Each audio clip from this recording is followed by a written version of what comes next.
बुद्ध अपने आश्रम में विश्राम कर रहे थे। तभी एक व्यक्ति बुद्ध के समीप आया और बुद्ध से बोला, बुद्ध, मैंने आपके बारे में बहुत प्रशंसा सुनी है।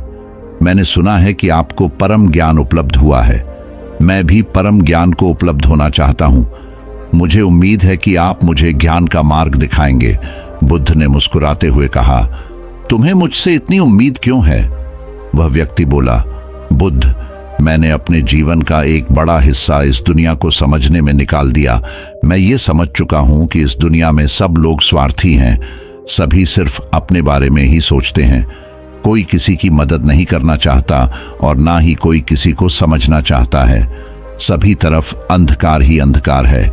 यहाँ बहुत कम लोग ऐसे हैं जो निस्वार्थ दूसरों की मदद करते हैं।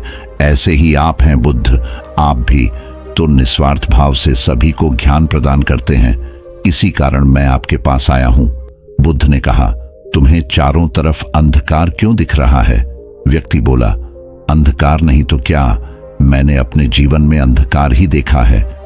मुझे अपने पिता से उम्मीद थी कि वह मेरा विवाह उस लड़की से करा देंगे जिससे मैं प्रेम करता हूं, लेकिन उन्होंने ऐसा नहीं किया। उन्होंने इसका विरोध किया और मेरा विवाह एक दूसरी लड़की से करा दिया। मुझे उम्मीद थी वह मेरे जीवन में जो नई आई है, यानी मेरी पत्नी, मेरा ख्याल रखेगी तथा मेरे सभी कार्यों में मेरा साथ देगी।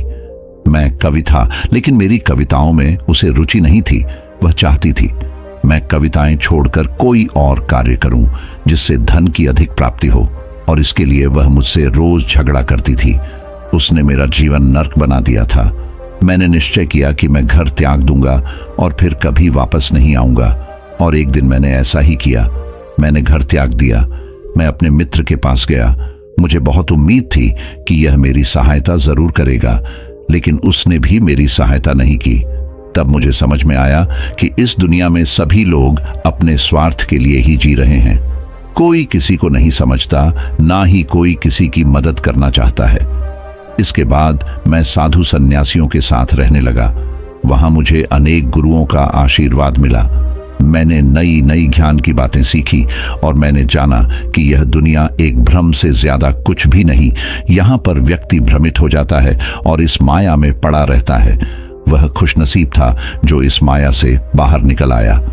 अब मुझे पता है हम ईश्वर की भक्ति और ज्ञान के माध्यम से ही अपने परलोक को सुधार सकते हैं, जिससे हमें ईश्वर की प्राप्ति होगी। हमें कोई कष्ट नहीं होगा। मुझे आपसे पूर्ण उम्मीद है कि आप मुझे ज्ञान के ऊंचे शिखर तक ले जाएंगे। बुद्ध मुस्कुराए और बोले, ठीक है, लेकिन इससे पहले तुम्हें एक कार्य करना होगा। क्या तुम उसको करने के लिए तैयार हो? व्यक्ति बोला, आप जो कहेंगे बुद्ध, मैं करूंगा। बुद्ध ने कहा, ठीक है, मैं तुम्हें यह घड़ा देता हूं। इस घड़े पर मैंने अपने हाथों से कलाकृति बनाई है। इस घड़े की तुम्हें रक्षा करनी है। मुझे तुमसे उम्मीद है कि तुम इस घड़े को कभी टूटने नहीं दोगे। वह व्यक्ति बोला, इतनी सी बात, मैं इस घड़े की रक्षा अपनी जान से ज्यादा करूंगा। बुद्ध ने कहा, एक और बात जो तुम्हें करनी है, तुम्हें रोज सुबह उठकर सभी वृक्षों के लिए जल की व्यवस्था करनी है, आश्रम की सफाई करनी है, जो भिक्षु ध्यान कर रहे हैं उनकी सेवा करनी है, तथा सभी भिक्षुओं के साथ भिक्षा मांगने नगर जाना है और वापस आकर सभी के लिए भोजन की व्यवस्था करनी है। और जब तक मैं ना कहूं मेरा प्रवचन या ध्यान सभा में आने की तुम्हें अनुमति नहीं है। सही समय आने पर मैं तुम्हें खुद बुला लूंगा। अगर यदि तुम्हें मुझसे कोई बात करनी है तो तुम यह घड़ा लेकर मेरे पास आ जाना, तभी मैं तुमसे कोई बात करूंगा। वह व्यक्ति बोला, ठीक है बुद्ध, आप जैसा कहे मैं वैसा करूंगा। वह व्यक्ति रोज बड़े ध्यान से अपने कार्य करने लगा। ऐसा करते करते 1 माह बीत गया, लेकिन बुद्ध ने उसे नहीं बुलाया। वह खुद ही बुद्ध के सामने उपस्थित हुआ, लेकिन बुद्ध ने उससे बात नहीं की। लेकिन उसे याद आया, जब भी मैं घड़ा लेकर सामने आऊंगा तभी बुद्ध बात करेंगे। वह व्यक्ति घड़ा लेकर बुद्ध के सामने उपस्थित हुआ। बुद्ध ने उसे देखकर कहा, क्या तुम्हारे मन में कोई प्रश्न है? वह व्यक्ति बोला, यहां काम करते करते मुझे 1 माह से ज्यादा हो गए। काम तो ठीक है, लेकिन मुझे अभी तक सभा में आपने नहीं बुलाया। बुद्ध ने कहा, सही समय आने पर मैं तुम्हें बुला लूंगा। वो व्यक्ति वहां से चला गया और अपना काम करता रहा। धीरे धीरे 2 माह बीत गए। अब वह व्यक्ति घड़ा लेकर फिर से बुद्ध के सामने उपस्थित हुआ।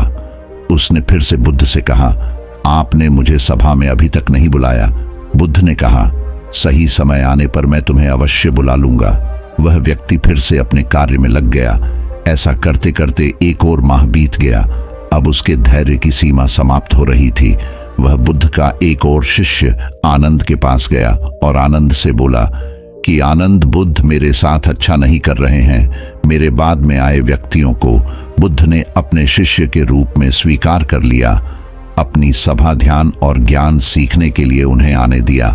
आनंद ने उस व्यक्ति को बीच में रोकते हुए कहा, बुद्ध ने जो तुमसे कहा है केवल वो तुम्हारे लिए है, उसे किसी और से मत कहो। बुद्ध तुमसे प्रेम करते हैं। जो घड़ा उन्होंने तुम्हें दिया है वह खुद बुद्ध ने अपने हाथों से सजाया है। अभी तक उन्होंने किसी को वह घड़ा नहीं दिया। तुम बड़े भाग्यशाली हो जो तुम्हें वह घड़ा मिला है। वह व्यक्ति वहां से चला गया और सोचने लगा कि एक बुद्ध ने घड़ा देकर उसे गुलाम बना लिया। आखिरकार एक दिन उस व्यक्ति का धैर्य जवाब दे गया। वह बुद्ध के सामने घड़ा लेकर उपस्थित हुआ और उससे कहा, आप मुझे मूर्ख बना रहे हैं। मैं इतने दिनों से यहाँ काम कर रहा हूँ। आपने मुझे एक बार भी ध्यान सभा में आने के लिए नहीं कहा।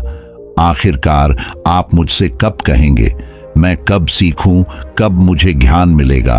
आप मेरा नाजायज फायदा उठा रहे हैं। आपने यह घड़ा देकर मुझे गुलाम बना लिया है। जब मुझे आपसे बात करनी होती है तब मैं घड़ा लेकर आपके पास आता हूँ। मुझे उम्मीद थी आप मुझे कोई ज्ञान देंगे, लेकिन आप मेरी उम्मीदों पर खरे नहीं उतरे।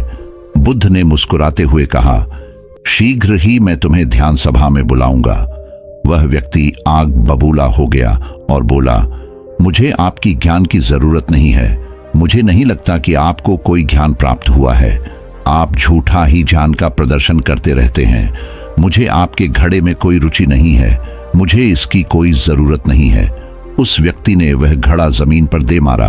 घड़ा टूट गया। जमीन पर पड़े टुकड़ों को बुद्ध एक कपड़े में समेटने लगे। यह देखकर वह व्यक्ति थोड़ा लज्जित हुआ और क्षमा मांगते हुए बुद्ध से बोला, मुझे क्षमा करें, मुझे क्रोध आ गया था। बुद्ध ने मुस्कुराते हुए कहा, समय आ गया है, अब तुम सभा में उपस्थित हो सकते हो। उस व्यक्ति को अपने साथ बुद्ध सभा में लेकर पहुंचे।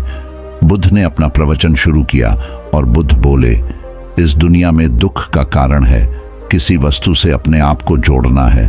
जब हम किसी से कोई उम्मीद लगा लेते हैं तो वह उम्मीद दुख का कारण बनती है। एक पिता को अपने पुत्र से उम्मीद होती है कि वह उसके दिखाए रास्ते पर चलेगा। ऐसे ही एक पुत्र को अपने पिता से उम्मीद होती है, उसके देखे रास्ते पर उसके पिता उसकी सहायता करेंगे।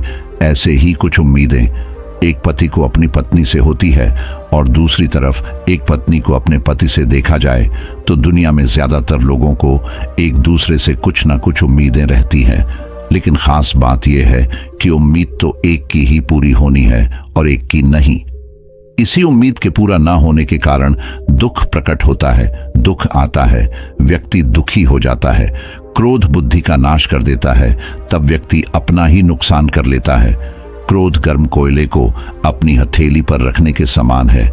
जब हम किसी की तरफ फेंकना चाहते हैं लेकिन वह पहले अपने ही हाथ को जला देता है। बुद्ध ने अपने कपड़े से घड़े के टुकड़े को निकालकर सामने रख दिया और बोले, क्या तुम वापस इसे जोड़ सकते हो? वह व्यक्ति बड़ा लज्जित हुआ और हाथ जोड़कर बुद्ध से बोला, हे बुद्ध, मुझे क्षमा कर दे। मैं ऐसा नहीं करना चाहता था। मेरे बुद्धि नष्ट हो गई थी जो मैंने ऐसा काम किया। बुद्ध ने उस व्यक्ति से कहा, यही बात तो मैं तुम्हें समझाना चाहता हूँ। तुमने जिंदगी भर दूसरों से उम्मीदें रखी। जब वह उम्मीदें पूरी नहीं हुई तो तुम क्रोधित हो गए, वहां से भाग गए। इसमें तुम्हारा ही नुकसान हुआ। वह व्यक्ति बोला, हे बुद्ध, क्या हमें किसी से कोई उम्मीद रखनी ही नहीं चाहिए? जब भी तुम दूसरों से अपने स्वार्थ के लिए उम्मीद रखोगे तो तुम दुख पाओगे, लेकिन यदि तुम दूसरों से सुख देने की उम्मीद रखोगे तो तुम खुद भी सुख पाओगे और दूसरों को भी सुख दोगे। वह व्यक्ति बोला, हे बुद्ध, मुझे क्षमा करें, मुझे अपने चरणों में जगह दें। मैं भी परम ज्ञान के रास्ते पर आगे बढ़ना चाहता हूँ।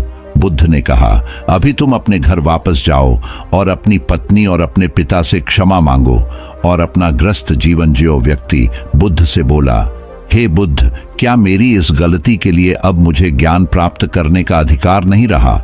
आप मुझे यहाँ से क्यों भेज रहे हैं? बुद्ध ने कहा, जिसे ज्ञान की प्राप्ति की लालसा है वह ग्रस्त जीवन में भी ज्ञान प्राप्त कर सकता है। तब परिवार के सदस्य रास्ते का रोड़ा नहीं बनते बल्कि सहयोगी हो जाते हैं। अभी तुम्हें दुनिया में अंधकार ही अंधकार नजर आता है। पहले तुम अपने जीवन में प्रकाश को देखो। घर जाओ, ध्यान करो। ध्यान के लिए भिक्षुओं से संपर्क करो। धीरे धीरे तुम परम सत्य की खोज पर आगे निकलने लगोगे और तुम्हें तुम्हारा रास्ता नजर आएगा जिस पर चलकर तुम परम सत्य को पा सकोगे। वह व्यक्ति बुद्ध के चरणों में गिरकर धन्यवाद करने लगा और अपने घर वापस लौट गया। यह देखकर आनंद ने बुद्ध से पूछा, हे बुद्ध, आप सभी को संघ में सम्मिलित कर लेते हैं, फिर आपने उस व्यक्ति को वापस क्यों भेज दिया? बुद्ध ने आनंद से कहा, सुनो आनंद, इस दुनिया में बुद्धि के विकास और ज्ञान के प्राथमिक चरण को पार करने के लिए दुनिया से होकर गुजरना ही पड़ता है। कोई भी सांसारिक दुनिया से दूर रहकर या फिर सीधे सन्यासी होकर ज्ञान के मार्ग पर आगे नहीं बढ़ सकता। इसके लिए इस संसार में रहकर दुनिया को करीब से जानना जरूरी है, तभी वह आगे की यात्रा आरंभ कर सकता है। उस व्यक्ति ने अभी सांसारिक जीवन को जिया ही नहीं, वह जीवन से भाग रहा था। जैसे ही सांसारिक जीवन को जान लेगा वैसे ही ज्ञान का मार्ग खोज लेगा। दोस्तों, इस वीडियो में बस इतना ही। मिलते हैं अगली वीडियो में। अपना ख्याल रखिएगा। धन्यवाद।